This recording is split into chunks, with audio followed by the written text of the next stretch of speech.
अस्सलाम वालेकुम and welcome to another episode. आज मेरे साथ जो गेस्ट हैं वो मैं आपको पहले उनका ब्रीफ इंट्रोडक्शन कराता हूँ। He is the chief executive of Munir financial securities, one of the leading brokerage firms इन पाकिस्तान।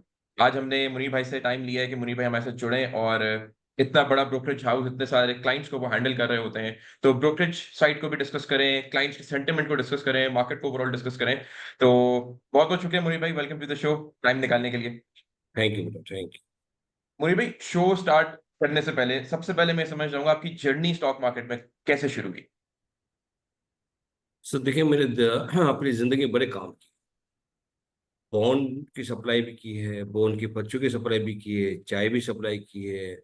मैं कामयाब टेलर भी रहा हूँ। मैं जो भी काम करता हूँ ना उसमें इन हो जाता हूँ। मतलब ये कि डीपली उस काम को सीख कर इस हद तक ले जाना कि कामयाबी आपके कदम चूमे। अभी सडनली स्टॉक में ऐसा आना हुआ कि उस वक्त आईपीओ आया करते थे पंजाब बिल्डिंग का। मेरा भाई अल्ताफ है, जो आज भी मेरे साथ है, वो बैंक में जॉब करते थे और उस वक्त आईपीओ आया करते थे। कोई 100 एप्लीकेशन डालता, कोई 200 एप्लीकेशन डालता।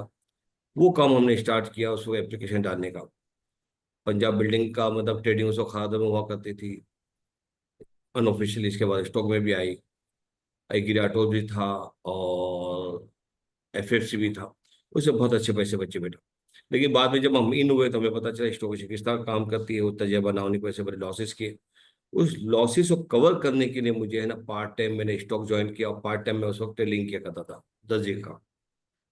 आज भी मैं अगर टेलर के पास जाता ना, वो मुझसे कांपता है कि किस तरह बनाना है, क्या करना है। बिल्कुल सिंपल सा कुत्ता सलाह होता है, लेकिन उसकी मतलब उसकी फिटिंग कैसे होनी चाहिए, ऐसा होनी चाहिए कि आदमी कंफर्टेबल फील करे। इससे तो जब स्टॉक में आया तो स्टॉक के काम को भी देखा, उसमें सीखा, लेकिन बड़ी मार खाई। सीखने का दौर भी बड़ा लंबा होता है बेटा। एक कि महीने 2 महीने में आप नहीं सीख सकते। सालों चाहिए होते सीखने के लिए। तजर्बा होता है, हर दफा एक नया तजर्बा, एक नया एक्सपीरियंस। लेकिन मेरी कामयाबी की मेन वजह पता है क्या बेटा?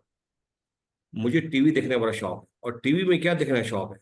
डिस्कवरी चैनल, नेशनल ज्योग्राफिक, ऐसी चीजें देखने को मिलती है जो शायद अगर वो चैनल ना होते तो आपको पता भी ना चलता कि अल्लाह ताला ने क्या क्या चीजें दुनिया में बनाई है। अब डिस्कवरी चैनल मेरा शौक है, डिस्कवरी साइंस। उसमें अब देखें, मेगा प्रोजेक्ट देखें, छोटी जो चीजें देखें कि कोई चीज प्रोजेक्ट है वो किस तरह बनाते हैं, किस में पेचीदगी आती है, क्या मसाइल आते हैं। वो मेरा आइडियल है बेटा। उस आइडियल को लेकर मैंने अपनी जिंदगी को बिल्कुल चेंज कर दिया। आज मेरे पास जो सॉफ्टवेयर है, 90% ऑटोमेशन है। 10% इसलिए कि हमारे यहाँ बहुत से मसाइल इन इन हाउस भी हैं और आउटसाइड भी हैं। अब ये जब आप तरक्की करना चाहते हैं ना, तो आपको 100% ऑटोमेशन, आपको टेक्नोलॉजी एडॉप्ट करनी पड़ती है। और इसका मेन फायदा ये है, कोविड के बाद हुआ बेटा। कोविड के बाद बहुत ज़्यादा जोर महसूस होने लगी। बैंकिंग सेक्टर ने तरक्की की, हर सेक्टर ने।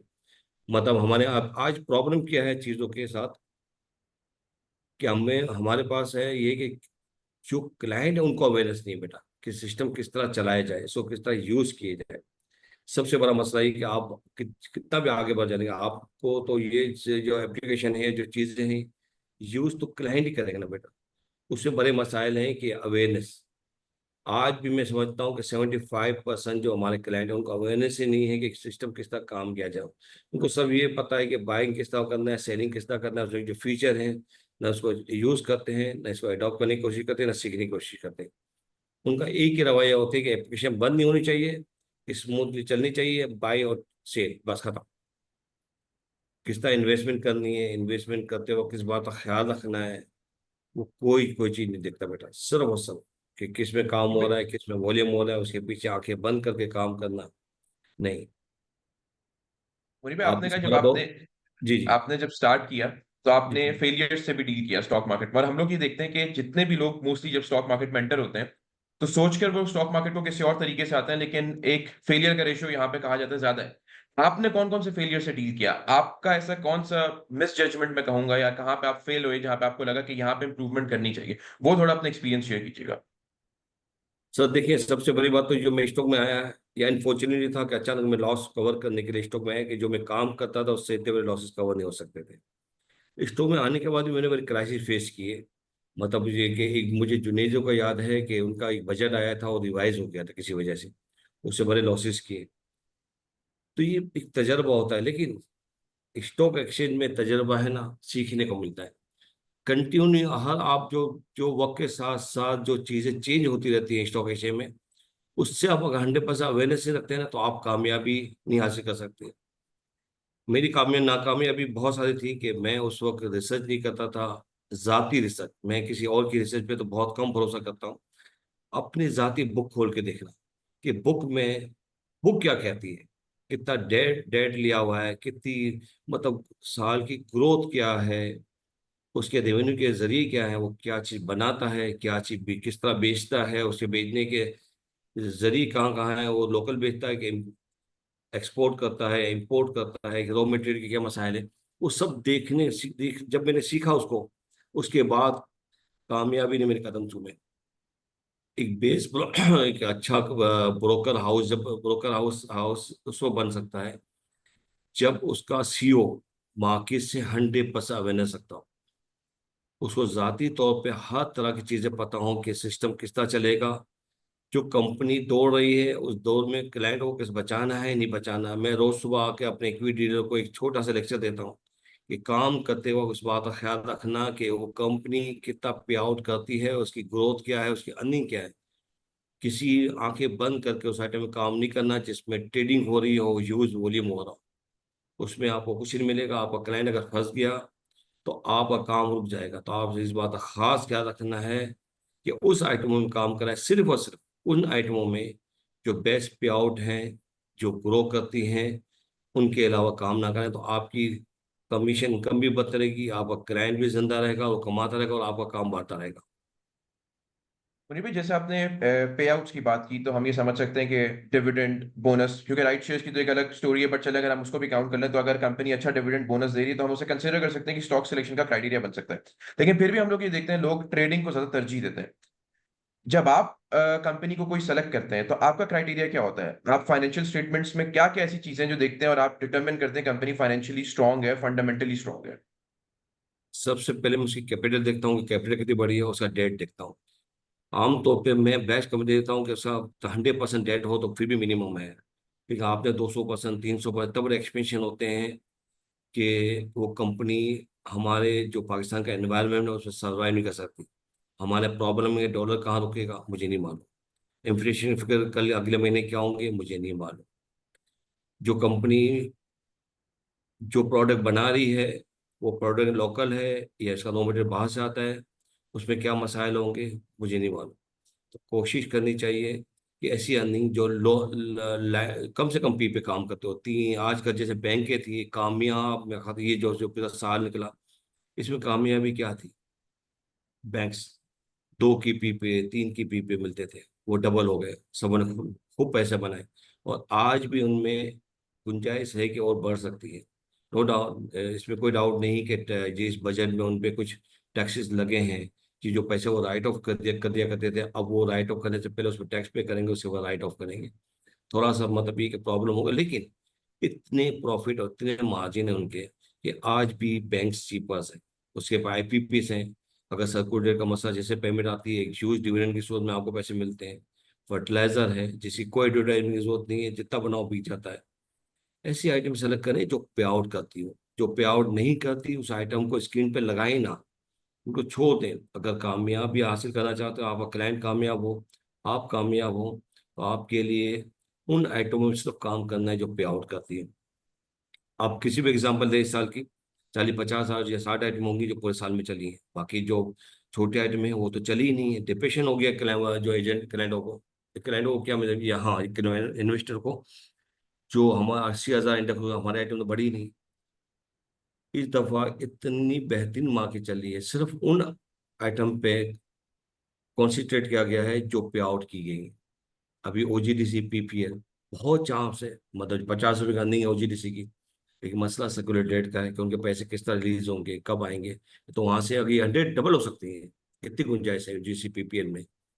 आप अगर देखा जाए स्वी नॉर्दर्न की अर्निंग देख लें, बैंक्स की अर्निंग देख लें, अभी भी देखा जाए अटक रिफाइनरी देख लें, 2 की पी के अंदर मिल रहा है। मसाइल हैं एक्सपेंशन के, चीज़ों के, ग्रीनफील्ड के, लेकिन हल तो होंगे ना। लेकिन वो आप इसमें इन्वेस्टमेंट करेंगे, एक साथ इन्वेस्टमेंट ना करें, टुकड़ों में करें। 4-5 दफा आपने, और अगर 10,000 लेने, 2-2 हजार के 5 दफा लें, हर मौके पे आपको एक अच्छी अपॉर्चुनिटी मिलेगी परचेज की, सेल की। मार्केट में बहुत स्पेस है। आदमी आदमी कहते हैं मार्केट घट जाएगी। मार्केट, अगर कोई क्राइसिस आ जाए उसके बारे में मैं नहीं कह सकता, लेकिन मार्केट में बहुत अपॉर्चुनिटी है, बहुत, आज भी बहुत अपॉर्चुनिटी है। सिर्फ और सिर्फ एक दफा फाइनेंस अकाउंट देख लें कि कौन सी पी पे ट्रेड करता है।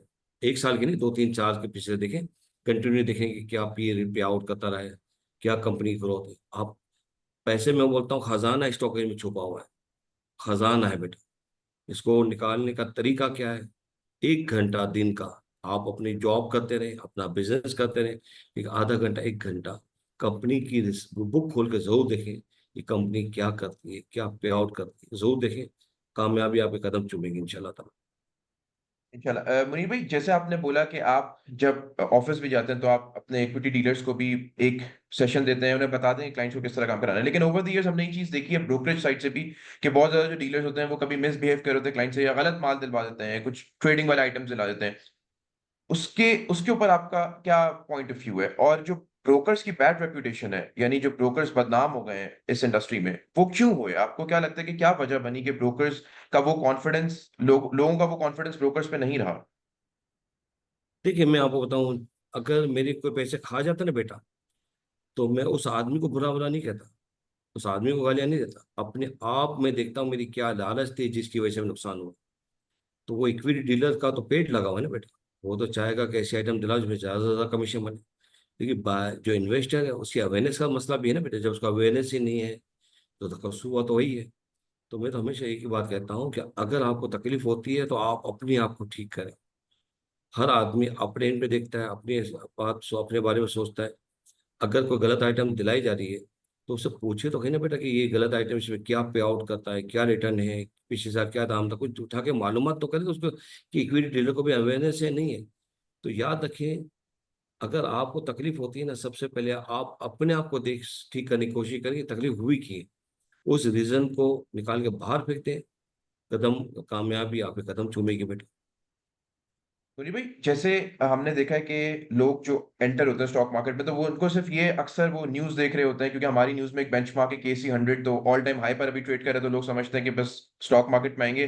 वो शायद पूरा कारोबार समझते नहीं है, और वो रिलाय कर रहे होते हैं अपने ब्रोकर पे। तो जो डीलर होता है, क्या उसकी कोई क्वालिफिकेशन, उसका कोई क्राइटेरिया है कि वो डीलर किस तरह बनेगा, वो किस तरह स्टॉक मार्केट में एंटर करेगा, किस तरह काम करवाएगा अपने क्लाइंट को, या कोई भी बंदा डीलर बन सकता है? इसकी कोई minimum set of requirements, qualification set की भी है?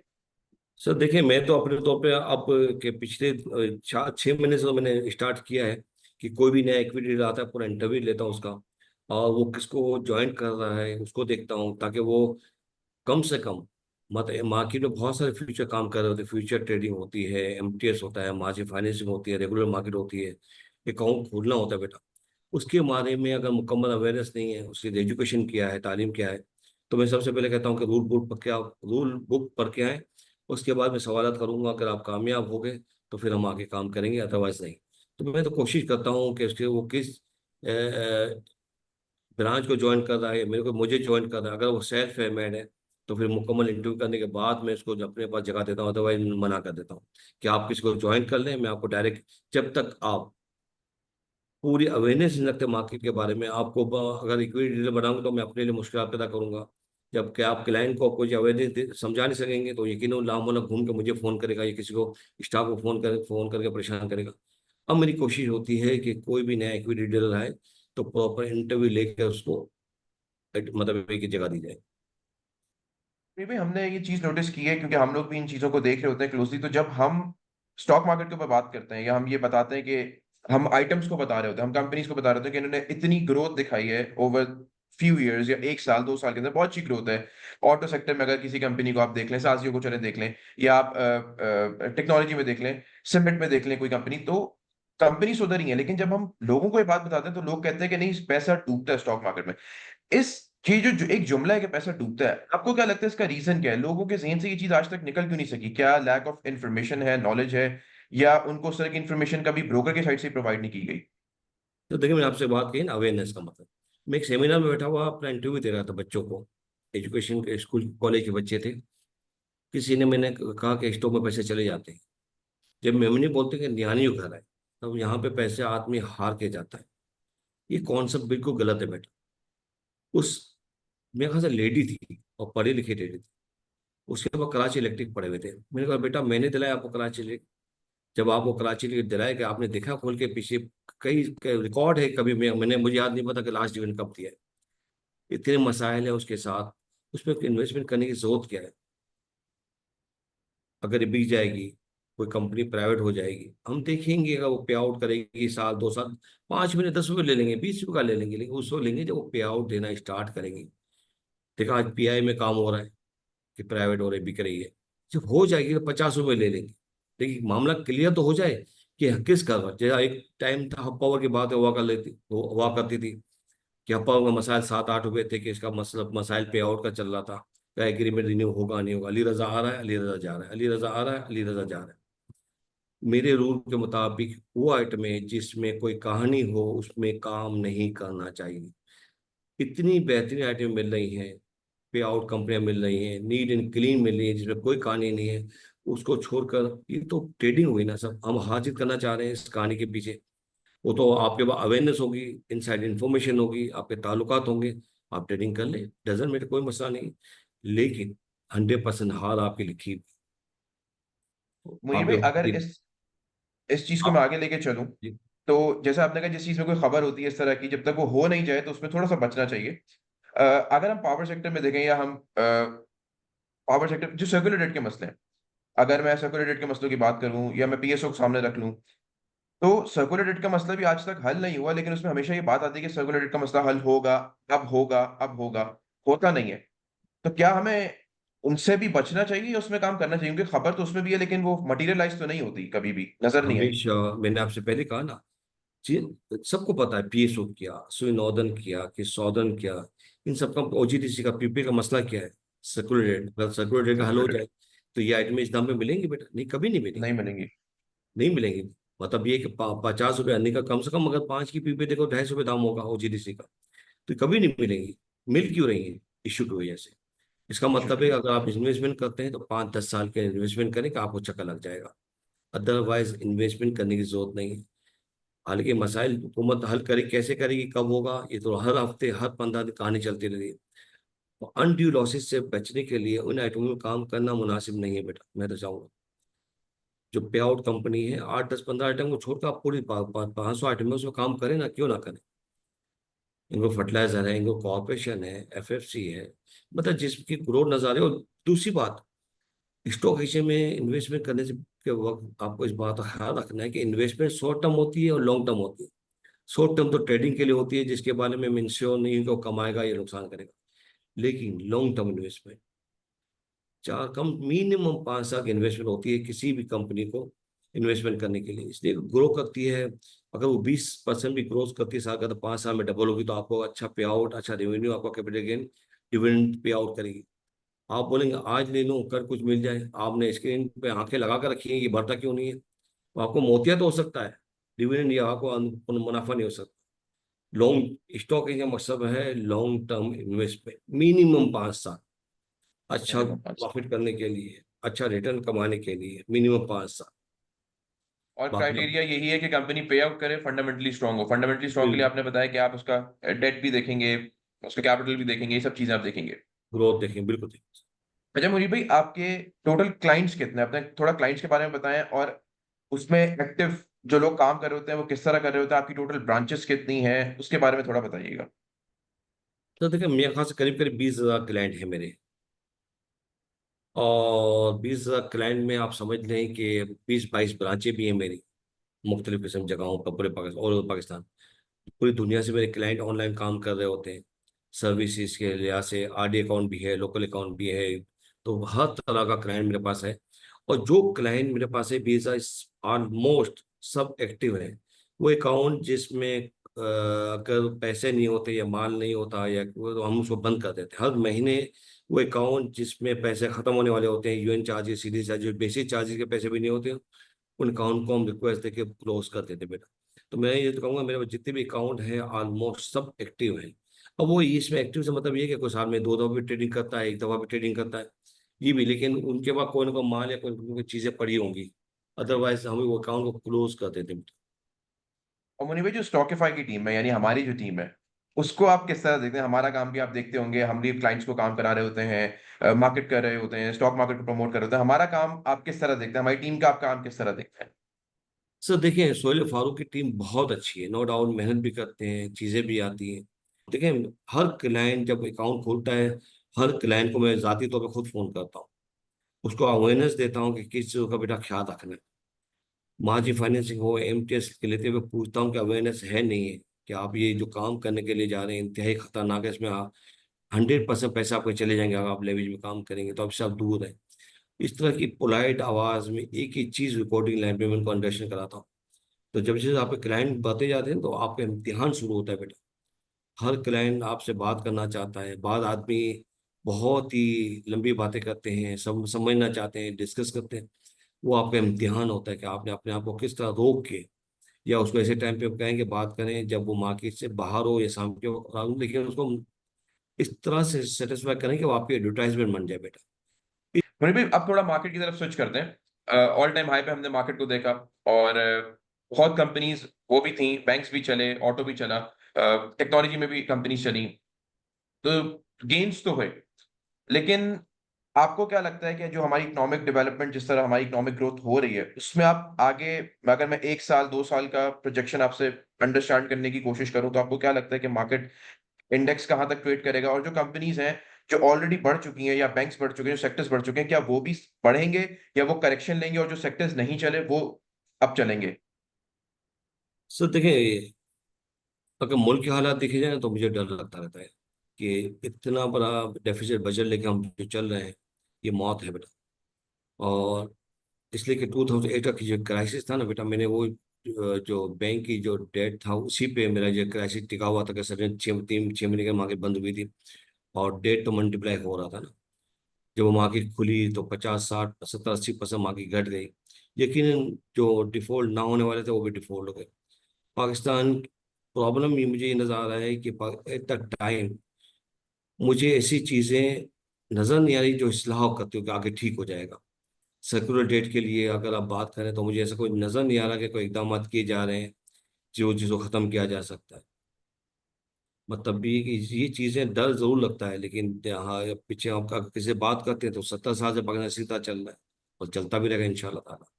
मतलब ये कि $100 था जब भी मुल्क चल रहा था, आज $300 है, $250, फिर भी मुल्क चल रहा है, बल्कि उससे अच्छा चल रहा है। तो ये बात है कि इकोनॉमी वाइज, बाकी मैंने आपसे पहले कहा कि भाई जो आइटम बढ़ गई हैं, जरूरी नहीं कि वो मजीद नहीं बढ़ सकती। अब ये कि ये क्वार्टर है, ये क्वार्टर मार्केट को एडजस्ट करेगी। अगर बैंकों के अनाउंसमेंट और वीक आए, लेकिन मैंने आज भी कहा कि बैंक आज भी 3 और 4 की पीपी चल रही है। तो हमारी हिस्ट्री रही कि 7 8 की पीपी पे हमारी मार्केट चला करती, तो इसमें अभी यहाँ से डबल होने की गुंजाइश है। लेकिन मैं तो इंडेक्स इंडेक्स को तो देखता ही नहीं, ना उसको देख के किसी आइटम में मैं काम करता हूँ। मैंने हमेशा काम किया है आइटम वाइज, उस आइटम को नज़र में रख के कि डिस्काउंटेड है ही नहीं है, उसके मुताबिक मैं काम करता हूँ। इंडेक्स 80,000 हो जाए या 40,000 हो जाए, मुझे मेरा कॉन्सेंट्रेट उस आइटम पे है जो जो मुझे चीपर नज़र आ रही है। मुझे अच्छी तरह याद है कि अमीन टाइम मेरा आइडियल रहा है, मैं उसके बाद अक्सर जाके चीज़ें मालूम करने के लिए जाया करता था। तो एक दफ़ा 2008 से पहले या 5 6 में लोग हुआ करते 5%, फिर दूसरे दिन इसका डबल 10%, तीसरे दिन 20%। तो अमीन ताई ने उस वक्त मुझे याद पड़ता है कि 5 लाख से नेशनल बैंक लिए थे। दूसरे दिन लॉक लगा तो डबल शेयर लिए। तो मैंने अमीन ताई से कहा, आप ये मार्केट का सेंटीमेंट खराब है और आप क्यों ले रहे हैं? तो उसने एक बात, बहुत प्यारी बात की कि जब मुझे 95 रुपीज़ में मुझे नेशनल बैंक अच्छा लगता है, तो यहाँ से 10% घट गया है, तो यहाँ से मुझे और अच्छा लगना चाहिए, क्या और बात घटेगा तो उससे डबल क्वांटिटी में लूँ। तो याद रखें, आप हमेशा कॉन्सेंट्रेट करें अपनी आइटम पे, इंडेक्स को ना देखें। इंडेक्स में बहुत सी आइटम ऐसी हैं जिसका वेटेज इतना ज़्यादा होता है कि इंडेक्स बहुत ज़्यादा बढ़ जाता है, बहुत ज़्यादा घट जाता है। जो बिल्कुल डेड आइटम है, इनका इंडेक्स वेटेज बहुत ज़्यादा भी होता है। ओजीडीसी पीपल का इंडेक्स में बहुत ज़्यादा वेटेज है। तो मैं आपसे रिक्वेस्ट करूंगा कि अपने क्लाइंटों को काम कराते वक्त या आइटम या इंडेक्स घटने या बढ़ने की सूरत में आपका कॉन्सेंट्रेट उस आइटम पे होना चाहिए जिसमें आपने अपने इन्वेस्टर को, अपने क्लाइंट को इन्वेस्टमेंट कराया है। इस बात का खास ख्याल रखें बेटा। कॉन्सेंट्रेट करें कि वो आइटम है जो बेस्ट पे आउट कंपनी है, इतनी क्वांटिटी दिलाएं कि नीचे अगर अगर हालात की वजह से कोई नीचे आ जाए तो आपके लिए अपॉर्चुनिटी अच्छी हो गई कि मार्केट, और मुझे जो अगर ये चीज़ अच्छी लगती है नीचे और अच्छी लगनी चाहिए, बनस्पत के आप डर के जहाँ लेने का टाइम वहाँ माल अपना माल बेचे। यानी आपको और सस्ती मिल रही है तो वो आपके लिए और अच्छी होगी कि आपको, आपने पहले तो फिर भी कंपैरेटिवली 10 रुपए 15 रुपए महंगी ले ली, अब तो सस्ती मिल रही है तो उसको आपको जमा करना चाहिए रादर कि आप डर जाए। बिल्कुल बिल्कुल सही है, यानी हम थोड़ा थोड़ा उसको नीचे एक्यूमुलेट करते रहे। बिल्कुल बिल्कुल बिल्कुल बिल्कुल। अच्छा मुनीर भाई, आपकी कौन सी ऐसी इन्वेस्टमेंट स्ट्रेटजीज थी जो ओवर द इयर्स जो है वो आपके लिए बहुत सक्सेसफुल रही? तो देखिए, मैंने तो आपसे कहा ना कि मेरी इन्वेस्टमेंट मेरा सिस्टम है, जिसमें मैंने इस मंदी में भी, जब 2008 में मार्केट बंद थी, 7 में जब मुझे मेरे उस वक्त भी 40-50 लाख रुपए इन्वेस्टमेंट किए थे। और ब्लेड सर्वर मैंने दुबई से मंगवाए थे, ब्लेड सर्वर जो अब स्टॉक एक्सचेंज में किसी के पास में नहीं होंगे। और आज भी मैं सर्वर के पीछे सर्वर, अपनी इन्वेस्टमेंट मेन जो करता हूँ ना, वो सर्वर और सॉफ्टवेयर पे करता हूँ। जबरदस्त। मुनीर भाई, आपने जैसे बात की कि हालात जो हैं वो अभी आप देख रहे हैं कि पहले भी इतने टाइम से चलते आ रहे हैं, तो अभी देखते हैं आगे किस तरह के हालात चलेंगे। आईएमएफ के साथ तो हम लोग जुड़ चुके हैं और हमारा ये प्रोग्राम भी बड़ा है, $7 बिलियन का भी, और 3 साल का प्रोग्राम। आपको क्या लगता है मार्केट अब बेहतर होगी, या आपको लगता है कि जिस तरह चल रहा था उसी तरह चलेगा? स्ट्रक्चरल रिफॉर्म्स हमारे कुछ नजर आएंगे बेहतर होते हुए? आईएमएफ ने जो हमारी मौसमी तरक्की की बताइए परसेंटेज, वो भी 3.5 के परसेंटेज के करीब बताइए। तो how do you see that कि कुछ बेहतरी है? क्योंकि पहले एक टाइम था जब सवाल थोड़ा सा लंबा इस तरह है कि ये आई थिंक लोग भी इस चीज को सुनना चाहते हैं कि पहले ही होता था कि जब इन्फ्लेशन को हमने बीट करना होता था तो हम लोग इन्वेस्टमेंट की तरफ आ जाते थे। अब हम लोग इन्फ्लेशन को बीट करने की बजाय बहुत सारे लोग वो जो पैसा रखते हैं वो बाहर ले जाते हैं, यानी या तो वो बाहर ओवरसीज ले जाते हैं या वो खुद ओवरसीज चले जाते हैं। तो उससे किस तरह बचा जाए, उनको ये क्या कॉन्फिडेंस मिले कि अभी भी मार्केट में पोटेंशियल है? सर देखिए, मैंने आपको 2008 का जिक्र किया था कि मैंने बैंक से बोरिंग की हुई थी। वो बोरिंग मेरे लिए मौत बनी। जो मेंबर डिफॉल्ट हुए उनकी वजह भी बैंक की थी। मैं आपको सिंपल सी बात बताऊं कि आईएमएफ का प्रोग्राम है ना बेटा, ये मौत है। हमें खुश होने की जरूरत नहीं है, इसलिए कि वो तो हमें राह दिखाते हैं कि किस तरह से आपने चलना है। हमें में क्या क्या गलती है, उस गलती को सुधार कर आप चलेंगे तो मैं आपको सस्ता लोन पे आउट करूँगा। आईएमएफ का जो है वो तो हमें खुद अपनी इस्लाह करनी चाहिए, बनस्बत कि आईएमएफ हमारी इस्लाह करे। तो वो चलाता है कि हमारे जो मसाइल हैं, सब्सिडियां हैं, सब्सिडियां जीरो होनी चाहिए। सब्सिडी का मतलब है कि उस सब्सिडी से छोटा बड़ा हर आदमी फायदा उठा रहा है। मतलब मेरा मकसद ये है कि सब्सिडी खत्म करके अगर आप ये डेफिसिट बजट बचाएंगे तो ही कामयाब हो सकते हैं, अदरवाइज आप कामयाब नहीं हो सकते। अल्लाह के रसूल ने भी पेट पे पत्थर बांध के काम किए थे। हम तो काम कर ही नहीं, आज भी ये अशियाँ हो रही हैं, चीजें हो रही हैं। तो आईएमएफ का बजट ना खत्म, ना ये लोन खत्म होने वाला है, इसके बाद हम दूसरे प्रोग्राम में जाएंगे। उनकी और टर्म्स एंड कंडीशन होगी, उसके बाद और जाएंगे। जब तक हम ज़ाती इस्लाहात नहीं करेंगे इस मुल्क को देख चलाने के लिए, वो इस्लाहात जो हमारी ज़रूरत है, उसको ठीक नहीं करेंगे, जब तक ये आईएमएफ का प्रोग्राम चलता रहेगा हम खुश होते रहेंगे, उनकी टर्म एंड कंडीशन बाहर बढ़ती रहेंगी। गरीब आवाम जो है, जो स्पेशली जॉब पर्सन आदमी के लिए तकालीफ बढ़ती रहेंगी, खत्म होती हुई मुझे नजर नहीं आती एक्चुअली देखा जाए तो। मेरी भाई, ब्रोकर एसोसिएशन भी एक है, जब अक्सर कोई फाइनेंस डिवीजन से स्टॉक एक्सचेंज में आता है तो ब्रोकर एसोसिएशन लोग वाले भी मुलाकात करते हैं, ब्रीफ भी करते हैं आगे मार्केट किन चीजों से इम्पैक्ट कर सकती है। तो क्या ब्रोकर कम्युनिटी का ये हमेशा रुझान रहा है कि वो फाइनेंस डिवीजन तक ये चीजें कम्युनिकेट करे, बताए कि किन किन चीजों पे काम करने की जरूरत है ताकि मार्केट भी ग्रो करे और मुल्क भी साथ साथ ग्रो करे? सर एसोसिएशन सिर्फ और सिर्फ यहाँ तक दिखता है, तजावीज दे सकता है स्टॉक के हवाले से कि डिविडेंड में कौन सा टैक्स है, ये इस तरह लगेगा बिल्कुल तो ठीक। कितने नुकसान होंगे, क्या स्टॉक के क्या मसाइल है, मेंबर के क्या मसाइल है, वो वहां तक तो डिस्कस कर सकता है। इकोनॉमी पे डिस्कस नहीं करते वो लोग, वो सब जो तजावीज जो देते हैं कि जो चीज अगर हुकूमत जो करने जा रही है, उस करने से स्टॉक एक्सचेंज पे क्या नुकसान होंगे, उसके बारे में उनको इस्लाहत करते हैं कि आप ये करेंगे तो ये होगा। छोटी सी मार्केट है, इसमें बहुत ज़्यादा रेवेन्यू हर आपको अर्न नहीं होगा, लेकिन नुकसान डैमेज बहुत ज़्यादा होगा। तो ये मकसद ये होता है बताने का कि ये इस तरह से अवेयरनेस प्रोग्राम, बस समझ लें कि हम अपनी इंफॉर्मेशन शेयर कर रहे होते बस किसी के इदारे के साथ। तो मुनीर भाई, जो हमारे ओवर द इयर्स कंपनीज जो है, फॉरेन कंपनीज जो थी, हमने देखा बहुत सारे बिजनेसेस जो है, cost of doing business Pakistan में अब मुश्किल होती जा रही है। और जो एग्जिस्टिंग बिजनेसेस थे वो भी शट डाउन कर रहे हैं अपनी इंडस्ट्रीज को और मूव आउट कर रहे हैं, पाकिस्तान से पैसा बाहर मूव कर रहे हैं। तो ये पाकिस्तान के लिए कितना डैमेजिंग आपको नजर आता है कि हम एक जगह पे तो बात करते हैं कि हमारे पास एफडीआईज आ रही हैं, गोरा इन्वेस्ट कर रहा है, बट एक जगह पे तो हमारे मुल्क में ऑलरेडी एग्जिस्टिंग कंपनीज जो है वो शट डाउन हो रही हैं, बिजनेसेस तो बंद हो रहे हैं, इंडस्ट्री कोई नई नहीं लगाता आज, बंद कर रहा है। तो ये कितना डैमेजिंग है? तो उसकी देखिए, कारोबार तो खुलते और बंद होते रहते हैं बेटा। इसके बारे में आप वो किस तरह कारोबार करना चाहते हैं, मसाइल तो हैं। बिजली के जो रेट बढ़ गए हैं, मतलब आपको मालूम है ये हर चीज पास ऑन करनी होती है ना।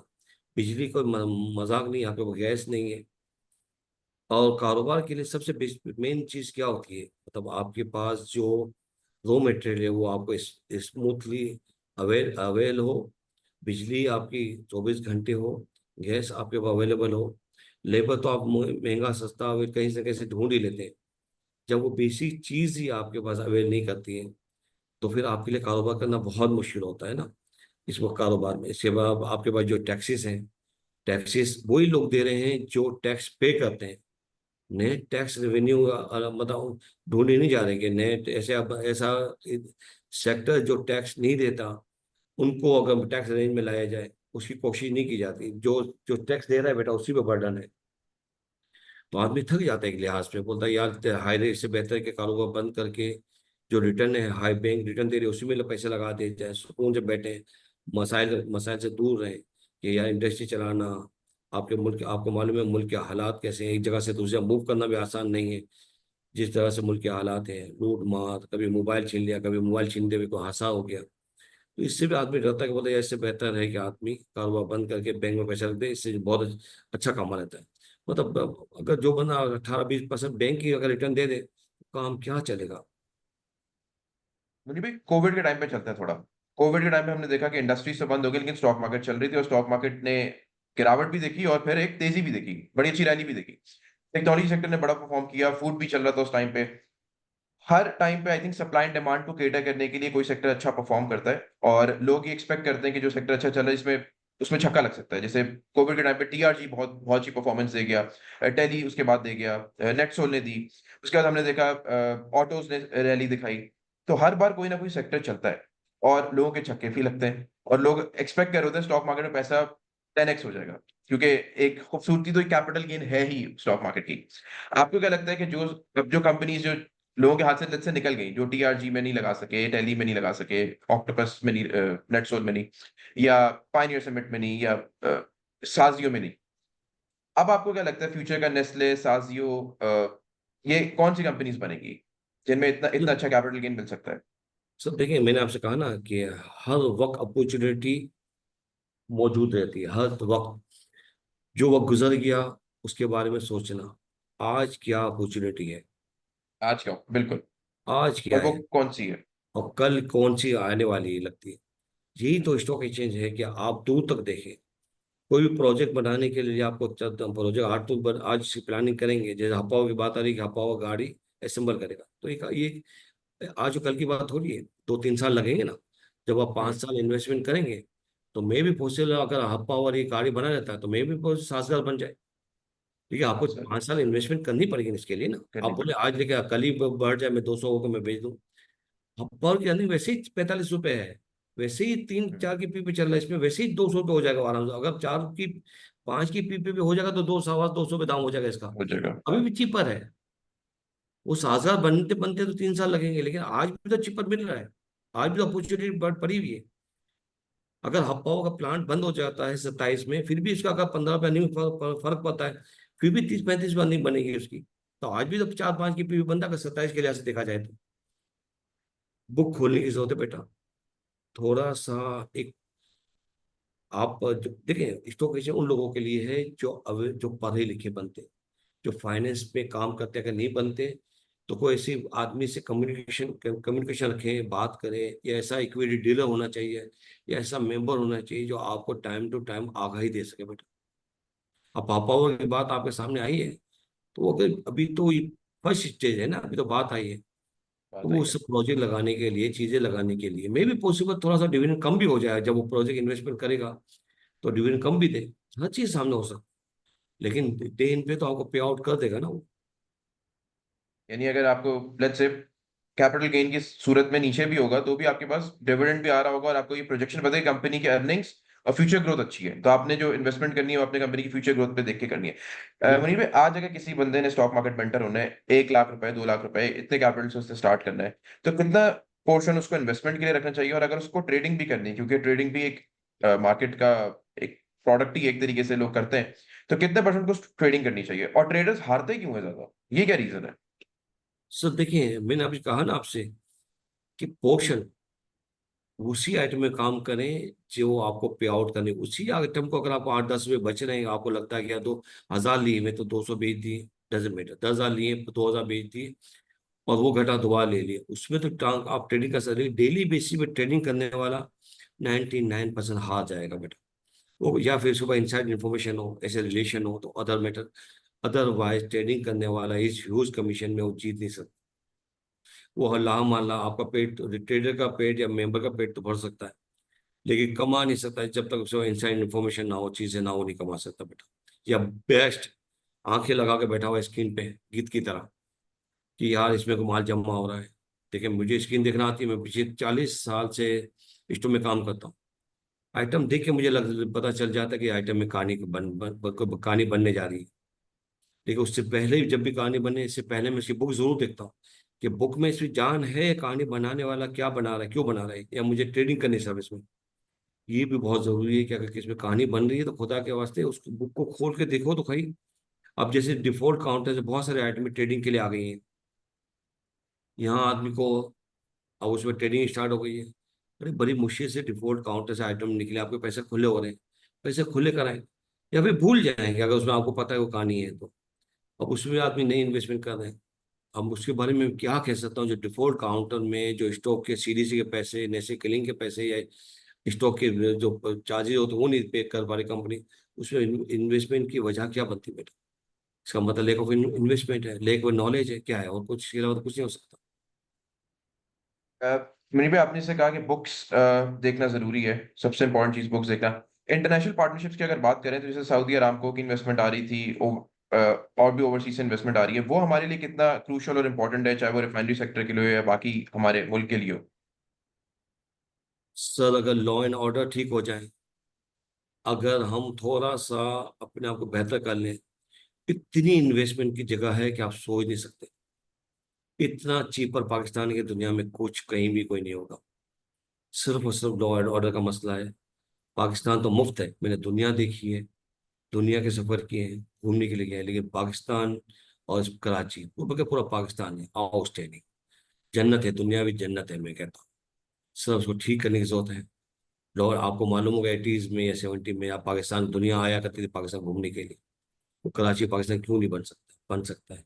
सिर्फ और सिर्फ आपको मोहब्बत होनी चाहिए अपने मुल्क से, हर चीज हो सकती है। कानून होता हुआ नजर, अगर इंसाफ होता हुआ नजर आएगा तो हर चीज मुमकिन होगी। अगर एक दफा इंसाफ होता हुआ नजर आ जाए ना बेटा, आप देखिए आज सबसे ज्यादा खतरनाक होता है, आदमी डरता है सजा से। आप इंसाफ होता हुआ नजर आए, आप देखिएगा मुल्क किस तरह तरक्की करता है। ये डेट वेट कुछ भी नहीं है, सब ठीक हो जाएगा। मुनीर भाई, जैसे आपने कहा था कि आप बुक्स देखते हैं, तो एक हमारे यहाँ एनडीए मार्केट, जो आप कहते हैं कि लोग डेटा भी देखें और आप भी डेटा देखते हैं, बुक्स देखते हैं, एनडीएम मार्केट का भी डेटा आता है, लोग उसको भी स्टडी करते हैं, जो ऑफ मार्केट ट्रांजैक्शन होती है ब्रोकर टू ब्रोकर।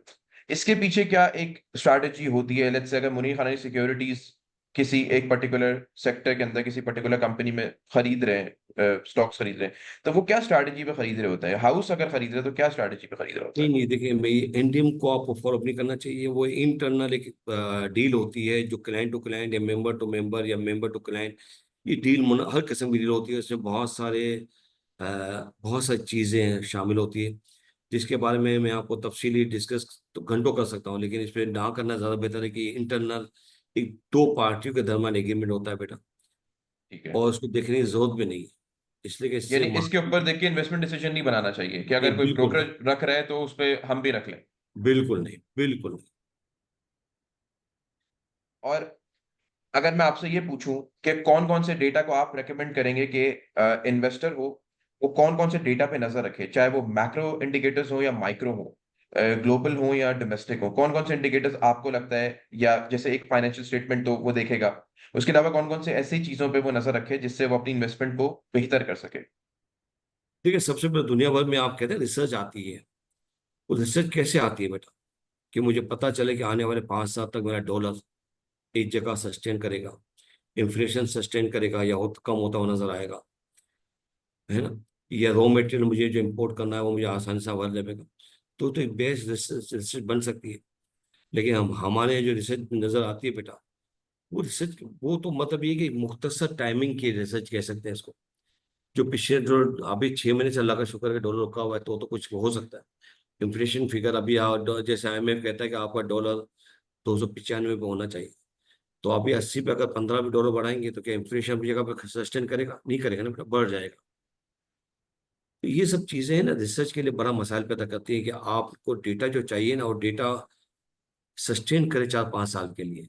तो आप इसके बेस पर एक कंपनी की रिसर्च बना सकते हैं कि कंपनी एक चीज जो प्रोडक्ट बनाती है उसमें हजारों आइटमें चाहिए। आप जैसे साजगार की बात करें, साजगार एक गाड़ी बनाता है, उसके अगर यहाँ पे असेंबल करता है तो उसमें एक नट भी बगल बाहर से आता है, चीजें बाहर से आती हैं। एक अगर एक एक पुर्जा भी अगर कोई कम है तो गाड़ी कंप्लेन नहीं होती। अब उसको ये आपने देखा होगा, गाड़ी लेते वक्त या बुक कराते हैं वो कहते हैं कि आज के प्राइस है, कल जब डिलीवरी होगी उसका क्या प्राइस होंगे इसके बारे में इंश्योर नहीं करते वो लोग। बिल्कुल। ये है रिसर्च बेटा। सीमेंट सेक्टर, कोयला कहाँ जा रहा है?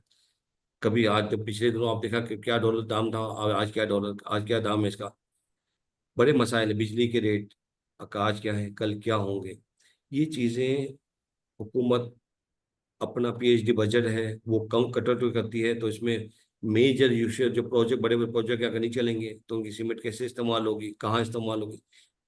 जो हाई रेट ऑफ इंटरेस्ट है उसमें नई कंस्ट्रक्शन कैसे अफोर्डेबल होगी? ये हर चीज हर कंपनी पे असरअंदाज होती है। इसलिए काम करते हुए आपने 24 घंटे, एक तो जैसे बैंक है, बैंक का आपको मुख्तसर जायजा लेना है कि रेट ऑफ इंटरेस्ट क्या है, अर्निंग क्या है, क्या चीजें, वो तो एक आसान काम है। लेकिन बैंक का अगर हाई रेट ऑफ इंटरेस्ट हो तो इनका भी राइट, पैसे बहुत सारे राइट अप हो जाते हैं, रिकवर नहीं होते।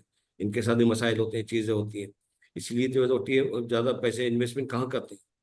हुकूमत की सिक्योरिटी में इन्वेस्टमेंट करते हैं। हर कंपनी के साथ मसाइल है। आज मेरा वॉल्यूम अगर मार्केट में अच्छा है तो मेंबर सस्टेन करते हैं। यही 500 मेंबर में से 150 125 मेंबर रह गए हैं जो काम करते हैं। बंद होकर कारोबार में चले गए ना, 375 मेंबर, 50-60 CE के लाइन में काम करते हैं, वो ना होने के बराबर है। अगर देखा जाए तो 125 मेंबर ही रह गए ना बेटा जो काम करने वाले हैं। अगर आपका वॉल्यूम नहीं होगा, चीजें नहीं होंगी। अब हमारे मसाइल अलग है कि हमें क्या मसाइल हैं, ये क्लाइंट हमारी तरफ नहीं आता। ये मसाइल को हल करने के लिए हम रेगुलेटर से कंटिन्यू बातें करते रहते हैं। हर इंडस्ट्री के कोई ना कोई मसाइल होते हैं जिसपे वो यकीन गवर्नमेंट के साथ बातें करते रहते हैं। और आपको भी इन्वेस्टमेंट करते वक्त 24 घंटे आंखें खुली रखनी है। मैंने क्यों कहा रोज 1 घंटा देखने का? कि आपने जिस इंडस्ट्री में काम किया है उसके बारे में कोई नेगेटिव बात तो नहीं आई, पॉजिटिव बात तो नहीं है, सब आप पे आंखें तो खुली होनी चाहिए इससे आपने किसी कंपनी में इन्वेस्टमेंट किया था।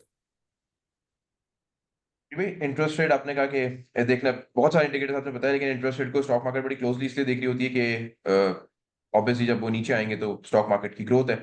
और इंटरेस्ट रेट का एक डिक्लाइन साइकिल हमें नजर आ गया कि शुरू हो गया है। अब आगे आ रहा है कि शायद IMF अभी सस्टेन करवाए, but even regardless despite sustain होते हैं नहीं होते, लेकिन ये एक इंडिकेशन होगी कि अब यहाँ से नीचे आएंगे और वो फाइनेंस कॉस्ट कम पड़ जाएगी कंपनीज के लिए। तो आपको, अगर मैं बोलूं कि इंटरेस्ट रेट नीचे आने शुरू हो गए हैं और ये स्टॉक मार्केट के लिए बेहतर है, तो आगे अगर आपको सेक्टर्स मेरे लिए शॉर्टलिस्ट करने हो, और जो हमें सुन रहे हैं उनके लिए सेक्टर्स शॉर्टलिस्ट करने हो कि किन सेक्टर्स पे नजर रखें और उनमें कौन कौन सी अच्छी कंपनीज पे नजर रखें एक लॉन्ग टर्म इन्वेस्टमेंट के लिए, तो उस पर आप क्या रिकमेंडेशन देंगे?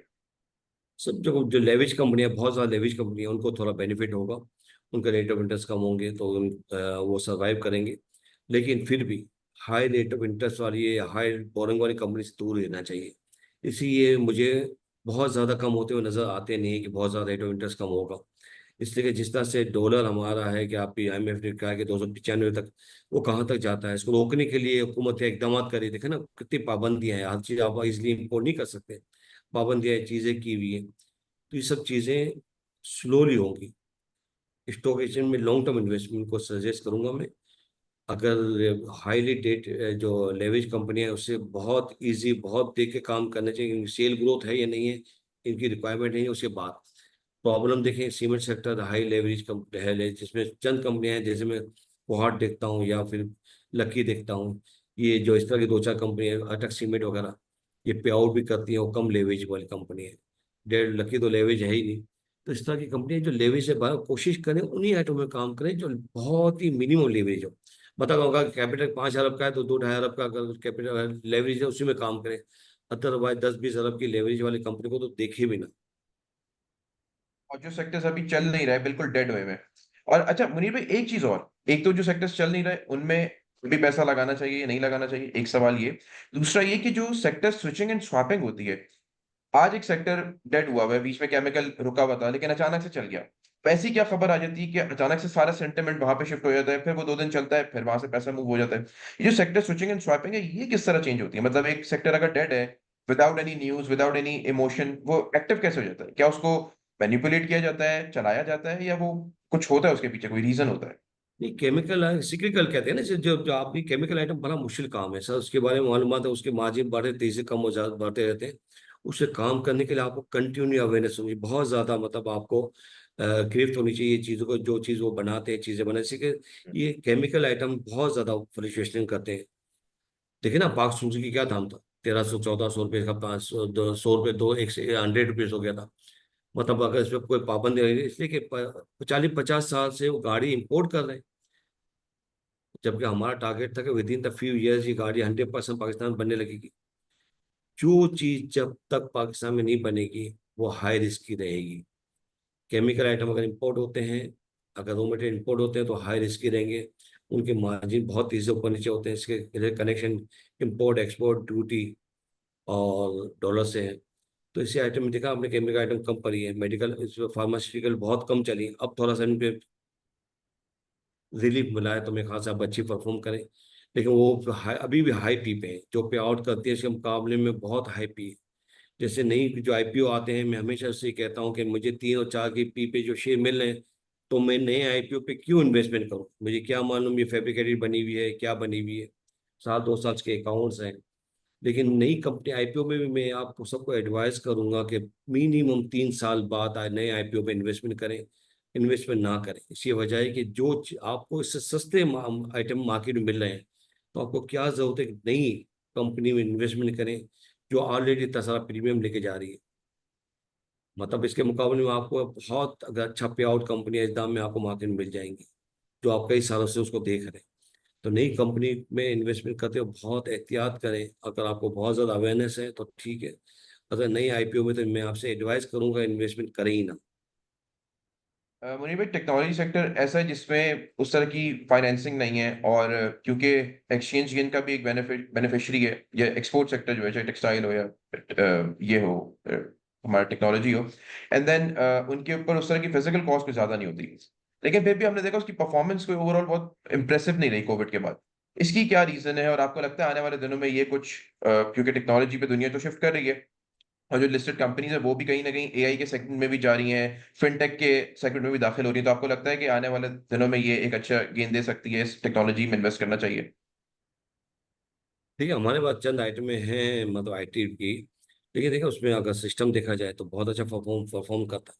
लेकिन सर आईटी में कंपटीशन दुनिया भर में हर कंपनी आपको लगती है, बहुत टफ कंपटीशन था। जैसे हमारे मेंबरों के दरमियान 125 मेंबर हैं, मेरे पास आते हुए आदमी क्या देखेगा कि मेरी, बिल्कुल। मैं इसको कैसी सर्विस प्रोवाइड कर रहा हूँ।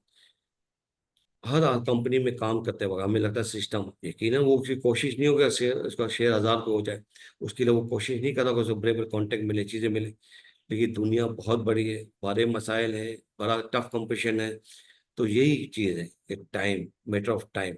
हमारे डॉलर लाने ले जाने में आप जो, आपको मालूम है कि आईटी के लिए सर्वर लाना मतलब चीज़ें लाना, इन्वेस्टमेंट, उसका बंदा, सबसे बड़ा प्रॉब्लम है कि वो आईटी का तैयार किया हुआ बंदा नहीं मिलता इस लेवल का कि वो दुनिया को compete कर सके। दुनिया अगर बाहर जाके देखे तो आईटी कहाँ से कहाँ चली गई है। मैं पिछले दिनों टोक्यो गया था, आप बिलीव नहीं करेंगे, बिल्कुल मामूली सा मैंने डेटा लिया था अपनी लोग इंटरनेट चलाने के लिए। मैं पूरा जापान घूमता रहा, टोक्यो से ओसाका होगा, कहाँ गया, ओसाका गया, 20 मिनट में किया, ट्रेन में किया, एक लम्हे को भी ऐसा हुआ कि इंटरनेट डिस्कनेक्ट हुआ।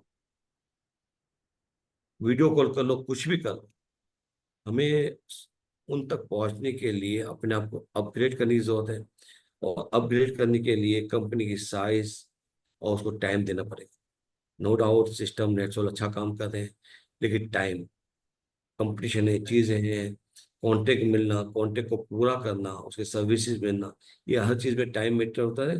नो डाउट आईटी डिपार्टमेंट में बहुत चांस है, इतनी ग्रोथ है कि आप सोच नहीं सकते, लेकिन टाइम लगेगा उसमें। इसलिए बंदे तैयार करने पड़ेंगे जो दुनिया का मुकाबला कर सके। जैसे हमारी अभी नेटसोल जो कंपनी है उसने अभी $60 मिलियन का एग्रीमेंट भी साइन किया है, एक जो कार ऑटोमोबाइल बाइंग सेलिंग के लिए $60 मिलियन का यूनाइटेड स्टेट्स में कॉन्ट्रैक्ट सिक्योर किया है। तो कंपनीज आई थिंक कोशिश कर रही हैं, देन वही वाली बात है कि कंपटीशन को कितना सस्टेन कर सकती हैं। और ये मैटर करता है। मुनीर भाई, क्लोजिंग के लिए मैं आपसे अगर मैं कुछ कंपनीज पूछूं जो आप रेकमेंड करें, वैसे ऑल आपने बताई थी, लेकिन अगर मैं इसको समराइज करके बताऊं कि किन किन कंपनीज में अपना पोर्टफोलियो बनाया जाए और लॉन्ग टर्म के लिए इन्वेस्ट कर दिया जाए, तो आप कौन कौन सी कंपनीज को शॉर्टलिस्ट करेंगे? सर देखिए, फर्टिलाइजर, बैंक्स और आईपीपी में चंद आइटम, जो मतलब ये कि सिर्फ हुकूमत के अलावा अदर काम भी करते हैं, जहाँ पावर है, चीज़ें हैं। और इसके अलावा फार्मास्यूटिकल में एक दो कंपनियां हो सकती हैं। मतलब आपके हर जगह आपको 8-10 कंपनियों का पोर्टफोलियो बना सकते हैं, जो 2-3 बैंकें होनी चाहिए, एक दो सीमेंट होनी चाहिए, फार्मास्यूटिकल होनी चाहिए, आईपीपी होनी चाहिए, 8-10 कंपनियों का पोर्टफोलियो। लेकिन सबके सब वो कंपनियां जिनकी हिस्ट्री पिछले 5 साल से पे आउट की रही है। अगर पे आउट की कंपनी नहीं है, या फिर वो ग्रोथ करती रही है 5 साल, 20-25%, और उसने अपने रिजर्व मेंटेन किए, बढ़ाए और डेट कम किया है, उसमें इन्वेस्टमेंट की जा सकती है। इन्वेस्टमेंट सिर्फ और सिर्फ उन कंपनियों में जो पे आउट करती हैं। जो पे आउट नहीं करती, या किसी में कोई कहानी है, वो इन्वेस्टमेंट का हिस्सा नहीं होनी चाहिए। जिसकी कहानी मुकम्मल हो जाए, नॉर्मलाइज हो जाए, उसके बाद इन्वेस्टमेंट करें, तो आपको तो पैसे बचेंगे। कहानियां जैसे पीआईए या कराची इलेक्ट्रिक से प्राइवेट हो रहा है, ये ले रहा है, वो ले रहा है, जब तक वो अपने लेवल पे नहीं आ जाती, उसकी कहानियां खत्म नहीं हो जाती, पे आउट कंपनी में शामिल नहीं हो जाती, जब तक किसी में ऐसी कंपनी में इन्वेस्टमेंट ना करें जिसकी कहानी है। जो आपके पैसे हैं उसका एक एक रिटर्न, उसको आपको कैपिटल गेन भी आना चाहिए और डिविडेंड भी आना चाहिए। जब भी आप स्टॉक से मोहब्बत करेंगे ना, तो आप एक ही बात करेंगे, जो स्टॉक में पैसे चले जाते हैं, स्टॉक में पैसे जाते हैं आपकी खुद की गलती की वजह से। मेंबर या किसी डीलर की गलती से नहीं होते। आप सीखें और फिर इन्वेस्टमेंट करें। मेरे पे आपने कहा कि जब तक उसमें खबर है उससे बचें, लेकिन हमारे यहाँ थोड़ा वो होता है ना, buy on rumour sell on news, stock market उस पर चल रही होती है, तो अगर तो वो खबर मटेरियलाइज हो गई, सब चीजें हो गई, फिर वो कंपनी, वो सेक्टर ठंडा नहीं हो जाएगा कि उसकी परफॉर्मेंस डल हो जाएगी फिर? फिर ग्रोथ तो आएगी ना बेटा। अगर वो कंपनी ग्रोथ है। की जो कहानी है ठीक है। वो मुकम्मल हो गई, उसके बाद तो आपको ये तो रिस्क नहीं होगा, अब मैं किस दाम पे इन्वेस्टमेंट कर रहा हूँ, उसको वैल्यूडेट हम्म। करें, चीजें करें, उसके बाद इन्वेस्टमेंट करें। अगर वो महंगी है तो वेट करें, नीचे आएगी जब इन्वेस्टमेंट करें।